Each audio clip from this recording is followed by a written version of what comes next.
भारत के एक बड़े जियोपॉलिटिकल मूव की दो तस्वीरें हैं। एक में विदेश मंत्री जयशंकर साहब पुतिन से हाथ मिलाते हुए हैं और दूसरे में वांग वी से मुलाकात करते हुए एस डोभाल साहब हैं। ये दोनों तस्वीरें फिलहाल के आजकल के दिनों की हैं और इन तस्वीरों के तमाम तरह के मायने निकाले जा रहे हैं। मायनों में सबसे पहला जो मायना चल रहा है वो ये कि क्या भारत ब्रिक्स समिट में इन लोगों को बुलाने में कामयाब होगा। ऐसा क्यों कहा जा रहा है? क्योंकि इन दोनों की जो नजदीकी थी वो कहीं ना कहीं भारत के लिए अमेरिका से दुश्मनी का कारण बन रही थी। भारत के खिलाफ अमेरिका में बकायदा एक बिल भी पास हो रहा है जिसमें रूस से ट्रेड करने के ऊपर 100% टैरिफ लगाने की बातें कही जा रही हैं। भारत इस साल अब तक का सबसे ज्यादा ट्रेड रूस के साथ करने जा रहा है। उसके बावजूद भी भारत ने इन दोनों को साधने के लिए अपने दो बड़े राजनेताओं को भेजा है। ऐसा क्यों हो रहा? दो बड़े, एक राजनेता हैं और एक हमारे डिप्लोमेटिक ऑफिसर हैं, इनको भेजा है। ऐसा क्यों हो रहा है? क्योंकि आज से 2 हफ्ते पहले मैंने आपके सामने एक सेशन किया था जिसमें जानकारी दी थी कि ब्रिक्स समिट में पुतिन और शी जिनपिंग के आने पर डाउट हो रहा था। अब ये ब्रिक्स समिट क्या है, इस पर मैंने आपको पहले भी बताया था। Bharat, Brazil, Russia, India, China, South Africa, इन 5 संस्थापक देशों द्वारा बनाया हुआ एक दुनिया के देशों का समूह है जो कि विकासशील राष्ट्र हैं, विकसित होने की राह पर हैं, बड़ी जनसंख्या को रिप्रेजेंट करते हैं और आने वाले समय में एक बड़ा गुट कंसीडर किए जाएंगे in comparison to NATO, in comparison to EU. एक ऐसा ग्रुप बनता चला जा रहा है जो अपने हितों की बातचीत करता है। इसमें से जो बहुत ज्यादा नजदीक आ चुके हैं वो रशिया और चाइना है, लेकिन इंडिया कहीं ना कहीं आज भी बीच में ही लटका हुआ है क्योंकि ब्रिक्स कंट्रीज की अपनी एक चाहत है कि वो अपनी एक करेंसी निकाल दें ताकि डॉलर को डी डॉलराइज किया जा सके। अर्थात अमेरिका का जो डॉलर है उसमें दुनिया व्यापार करे, ये मजबूरी हटा दी जाए। ब्रिक्स कंट्री जो कि 5 कंट्री संस्थापक हैं, साथ में 6 और कंट्री अब शामिल होकर लगभग 11 कंट्रीज एक्टिवली पार्टिसिपेट कर रही हैं। क्यों नहीं आपस में ट्रेड करने के लिए एक ऐसी करेंसी बना लें जो एक दूसरे की जरूरतों की पूर्ति करती रहे। लेकिन ब्रिक्स की इस मंशा पर अमेरिका की गहरी नजर है और भारत जो कि अमेरिका से व्यापार करके बिलियंस ऑफ डॉलर कमाता है, उसकी मुसीबत यह है कि वो कौन से तरफ जाए। रशिया और चाइना के साथ जाए जहां से उसे डॉलर खर्चने पड़ते हैं क्योंकि रूस और चाइना से हम जो सामान मंगाते हैं उसमें हमारी जेब से डॉलर्स जाते हैं। वहीं दूसरी तरफ अगर हम बात करें तो डॉलर्स की कमाई का मात्र जो साधन सबसे बड़ा है उनमें से अमेरिका के साथ होने वाला व्यापार है। यही कारण है कि ट्रंप आए दिन भारत को धमकाते रहते हैं कि हमारे साथ अगर आपने सही से व्यापार नहीं रखा तो हम टैरिफ लगा देंगे। ऐसी रस्साकशी के बीच आज की स्थिति में भारत के विदेश मंत्री रूस में और डोभाल साहब चाइना में, ये तस्वीरें बहुत सारे मायने बताती हैं।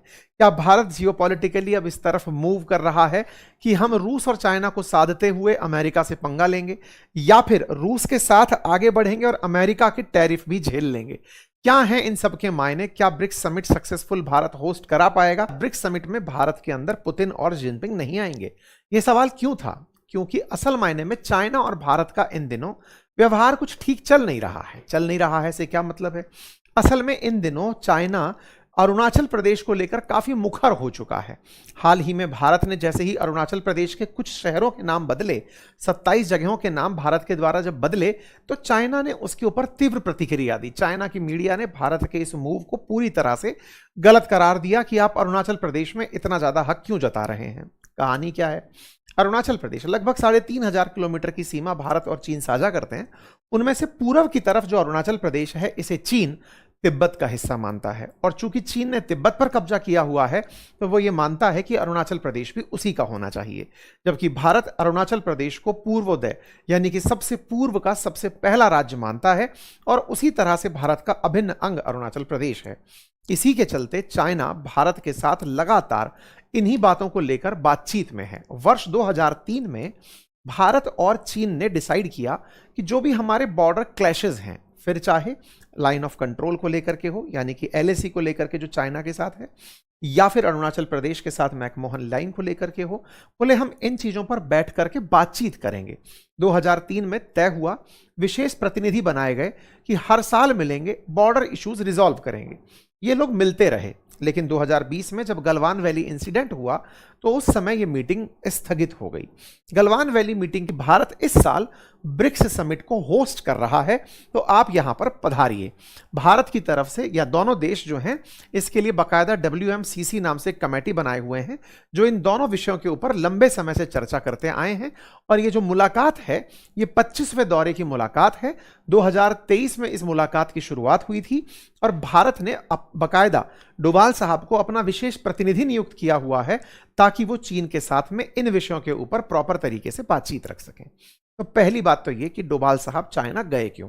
तो आधिकारिक रीजन था, बिल्कुल था। क्या था? Border issues. बॉर्डर इश्यूज में क्या ये अरुणाचल प्रदेश वाला मामला उठा होगा? देखिए 25वीं बार मीटिंग हुई है, 2023 से चली आ रही है, तो ऐसे में 25वीं बार बैठे हैं तो कुछ तो कॉन्क्रीट होता ही होगा। पिछली बार वांग वी भारत आए थे, इस बार डोभाल साहब वहां गए हैं, तो कुछ ना कुछ तो इन लोगों के बीच में बातचीत रही होंगी। क्या बातचीत होने से कोई समाधान निकलता है? बिल्कुल निकलता है। पिछली बार जब बातचीत हुई थी तब भारत और चीन ने काफी सारी चीजों पर प्रतिबंध हटाए थे, जैसे चीनी कंपनियों के ऊपर, या फिर भारत और चीन की जो यात्राएं थी, जो डायरेक्ट फ्लाइट्स थी, उन्हें रिज्यूम किया गया था। भारत की तरफ से जो कैलाश मानसरोवर यात्रा पे लोग जाते हैं, चीन ने उन्हें परमिट कर दिया था क्योंकि वो क्षेत्र तिब्बत में है और तिब्बत चाइना के कंट्रोल में है। तो ऐसे में भारत और चीन जब मुलाकात करते हैं तो उसके फायदे जरूर होते हैं। तो क्या यह मान लिया जाए कि ब्रिक्स समिट में चाइना की तरफ से कोई आएगा? देखिए माना जा रहा है, क्योंकि ये सितंबर में ही मीटिंग होने वाली है, सितंबर के निश्चित दूसरे हफ्ता के अंदर ये मीटिंग होगी। माना जा रहा है कि उस समय पर भारत में ये तमाम राजनेता प्रेजेंट रहेंगे और राजनेताओं में चाइना इस बार अपना डेलीगेशन, पिछली बार जब 7 साल पहले जब शी जिनपिंग आए थे तब 200 लोगों का डेलीगेशन लेकर आए थे, इस बार 400 लोगों का डेलीगेशन लेकर संभवतया शी जिनपिंग भारत हो सकते हैं। ये चाइना की मीडिया के अंदर चर्चाएं चल रही हैं, कहा जा रहा है कि दोनों के बीच में बातचीत हो रही है और इन बातचीतों में मायने निकाले जा रहे हैं कि शी जिनपिंग भारत आएंगे। ये रॉयटर्स ने अपनी तरफ से लिखा है और कहा है कि 7 साल बाद शी जिनपिंग भारत आ रहे हैं और वो अपने साथ लगभग 400 अधिकारियों का एक बड़ा प्रतिनिधिमंडल लेकर भारत पहुंच सकते हैं। 12 और 13 सितंबर को ब्रिक्स समिट दिल्ली के अंदर आयोजित हो रही है। भारत इस साल इसका होस्ट है। पिछले साल ब्रिक्स समिट जब ब्राजील में हुआ था तब मोदी जी तो गए थे, लेकिन ना तो शी जिनपिंग गए थे ना पुतिन गए थे। तो भारत के लिए इस मीटिंग में इन लोगों का बुलाया जाना बड़ी बात माना जा रहा है। क्या ये दोनों मुलाकात जब करेंगे तो उसके कुछ मायने निकाले जाएं? निश्चित निकाले जाएं, क्योंकि भारत और देखिए जब भी कोई दो देश अपने राष्ट्राध्यक्षों की मुलाकात करवाते हैं, तमाम प्रकार के प्रतिनिधि आते हैं, तो बहुत सारी चीजें रिजॉल्व होती हैं। भारत और चीन के बीच में सबसे बड़ा मुद्दा जहां एक और सीमा का है, दूसरी तरफ व्यापार का भी है। भारत चीन के साथ व्यापार करके व्यापारिक घाटे में रहता है और जब व्यापार का घाटा होता है तो उस घाटे को कंपनसेट करने के लिए भारत चाहता है कि भारत से ज्यादा एक्सपोर्ट होने लगे चीन की तरफ। कैसे हो ये देखने का विषय है, तो इसके ऊपर चर्चाएं आने वाले टाइम में रहेंगी। इसके बाद बात करते हैं पुतिन की। क्या भारत पुतिन के लिए कुछ कर सकता है? देखिए पुतिन से मित्रता हमारे लिए बहुत ही ऐसा समझिए दुधारी तलवार है। हम एक तरफ अगर जाएं तो कुआं है, दूसरी तरफ जाएं तो खाई है। कैसे? देखिए दुनिया में इस समय जब से स्ट्रेट ऑफ हॉर्मुज पर संकट आया है, तेल कहां से खरीदें भारत के लिए बड़ी चिंता का विषय रहा है। भारत ने पिछले जुलाई में जब से यह संघर्ष चल रहा है, अपनी कुल आवश्यकता का 50% से ज्यादा तेल रशिया से परचेज किया है। जहां तक युद्ध शुरू होने से पहले यह 30% तक ही था, अब बढ़कर 50% हो गया। मतलब अगर 2 बैरल तेल भारत मंगाता है, इंपोर्ट करता है, अपनी ऊर्जा आवश्यकता का 85% भारत ऑयल इंपोर्ट करता है, और उसमें से अगर हम मान लीजिए 2 बैरल तेल मंगा रहे हैं समझने के लिए, तो 1 बैरल तेल आज भारत में रूस से आया हुआ है। ऐसे समझने में समझना आवश्यक यह है कि एक समय पर भारत की ऊर्जा आवश्यकता का 50% से अधिक हमें गल्फ पूरी किया करता था। आज गल्फ की जगह रशिया इकलौता है जो पूर्ति कर रहा है। आप पूछेंगे इसके मायने क्या हैं? मायने यही हैं कि रशिया जब हमें ऑयल दे रहा है तो हमारे पास तेल की कीमतें हैंडल करने का मौका मिला। स्ट्रेट ऑफ हॉर्मुज में चल रहा जो विवाद है उसको भी हम संघर्षतया समझा पा रहे हैं। अदरवाइज जब युद्ध शुरू हुआ था, आप में से बहुत सारे लोगों ने सिलेंडर की किल्लत होते सुना था, LNG की दिक्कत होते हुए सुना था, तमाम प्रकार से तेल की किल्लतों की सुर्खियां आए दिन हुआ करती थी। आजकल वो सुर्खियां कहीं ना कहीं सेटल हो गई हैं, आजकल वो सुर्खियां बड़ी नहीं हैं। इसका मतलब भारत ने कहीं ना कहीं रशिया से तेल मंगाकर अपनी ऊर्जा आवश्यकताओं की पूर्ति तो कर ली। दिक्कत क्या हुई? दिक्कत यह हुई कि यह पूरा खेल सजाया तो अमेरिका ने था, बम तो अमेरिका ने फोड़े थे। चाहता क्या था अमेरिका? अमेरिका चाहता था कि आप लोग तेल अमेरिका से खरीदो, अमेरिका से तेल खरीदो, इसके लिए स्ट्रेट ऑफ हॉर्मुज बंद है, अब आप हमसे आकर के तेल खरीदने आओ, या हमारा कब्जा है वेनेजुएला पर, आप वहां से खरीदने आओ। भारत ने वहां से भी खरीदा, लेकिन ज्यादा कॉम्पिटिटिव प्राइस हमें रशिया से मिलती रही। रशिया से तेल तो सस्ता खरीद लिया, लेकिन हमने इतना खरीद लिया कि आज हमारा ट्रेड डेफिसिट है। अगर हमने $60 बिलियन का व्यापार किया है तो लगभग $55 बिलियन हमें अपने घर से रशिया को देने पड़ते हैं। आप कहेंगे ये तो किसी को भी देते, बिल्कुल सही है। हम किसी और देश को भी देते तो हम उन देशों के साथ ये कहते थे कि आप हमसे कुछ इंपोर्ट भी कीजिएगा, आप हमसे गेहूं मंगाइए, खाद्यान्न मंगाइए, फर्टिलाइजर तो नहीं, मेडिसिन मंगाइए, केमिकल्स मंगाइए। लेकिन जब रशिया के द्वारा हमसे व्यापार किया गया तो रशिया हमें फर्टिलाइजर भी भेजता है, रशिया हमें तमाम चीजें भेजता है, लेकिन हमसे कुछ मंगाता नहीं है। ऐसे में भारत के बिल में सबसे बड़ा नुकसान इस बात का होता है कि हमारे घर से आए हुए डॉलर खरीदने में चले जा रहे हैं। डॉलर आते कहां से हैं? डॉलर आते हैं दुनिया भर में जो भारतीय नौकरी कर रहे हैं और वो अपने घरों को जो रेमिटेंसेस भेजते हैं, वहां से भारत तक डॉलर पहुंचते हैं। या फिर भारत किसी देश के साथ व्यापार करके अगर लाभ कमा ले तो डॉलर आता है। लाभ कमाने में नंबर 1 पर अमेरिका आता है।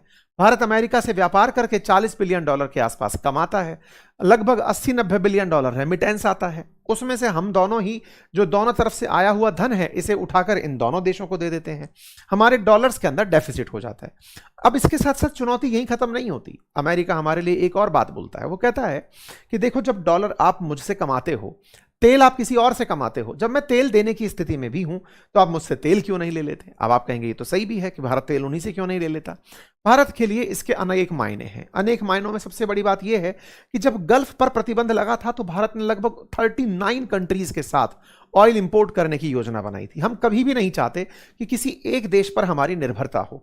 आज अमेरिका के साथ हमारी एक हद तक की निर्भरता है, हम नहीं चाहते कि तेल की निर्भरता भी उसी से हो और आए दिन वो वही हाल कर दे जो उसने हाल ही में कनाडा के साथ किया है। आज कनाडा और अमेरिका के रिश्ते जगजाहिर हैं।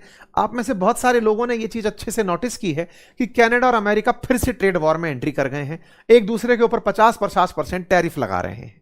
अगर यही हालात बने रहे तो वो दिन दूर नहीं जब भारत की निर्भरता होने पर अमेरिका उसे अपनी उंगलियों पर चलाएगा।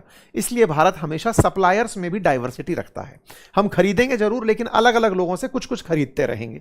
यह भारत का पक्ष हुआ। लेकिन अब मुसीबत यहीं खत्म नहीं होती। मुसीबत बढ़ जाती है जब भारत के सामने एक और स्थिति बनती है, और वो ये कि अमेरिका कहता है कि अगर आपने रूस से तेल खरीदा तो आपके ऊपर 100% टैरिफ लगाएंगे। 100% टैरिफ का अमेरिका ने बिल भी पास कर लिया है। राष्ट्रपति के साइन होने बाकी हैं। ऐसे में हम पुतिन को साधें तेल खरीदने के लिए या अमेरिका के साथ रहें, यह हमारे लिए मुसीबत है। लेकिन आज की स्थिति यह है कि भारत ने पुतिन को बुलाने के लिए जयशंकर साहब को भेज दिया है। एस जयशंकर साहब पुतिन से मिले हैं, जो कि ये थॉट रखते हैं कि ब्रिक्स करेंसी होनी चाहिए। भारत हालांकि मना कर चुका है कि हमारा ब्रिक्स करेंसी में कोई इंटरेस्ट नहीं है, लेकिन पुतिन कहते हैं कि अगर आप लोग इस तरह से करते रहे तो कभी भी अमेरिका आपको आगे बढ़ने नहीं देगा। लेकिन कुछ भी हो, भारत ने विदेश मंत्री एस जयशंकर साहब को 23-24 अगस्त के दिन इनसे पुतिन से मिलने के लिए भेजा। आप यहां पर मुलाकात की तस्वीरें देख सकते हैं। यहां पर इनके प्रतिनिधि मंडल से, सर्गेई लेवरोव से तमाम वो तस्वीरें हैं जहां आप पहुंच करके सबसे मुलाकात करते हैं, भारत का पक्ष रखते हैं और कहते हैं कि भारत रूस से और भी कुछ मंगाता रहेगा। Bharat small capacity nuclear power units भी रूस के साथ विकसित करेगा। एस जयशंकर साहब यहां पर बोलते हैं, कहते हैं कि भारत और रूस की मित्रता जबरदस्त है सर।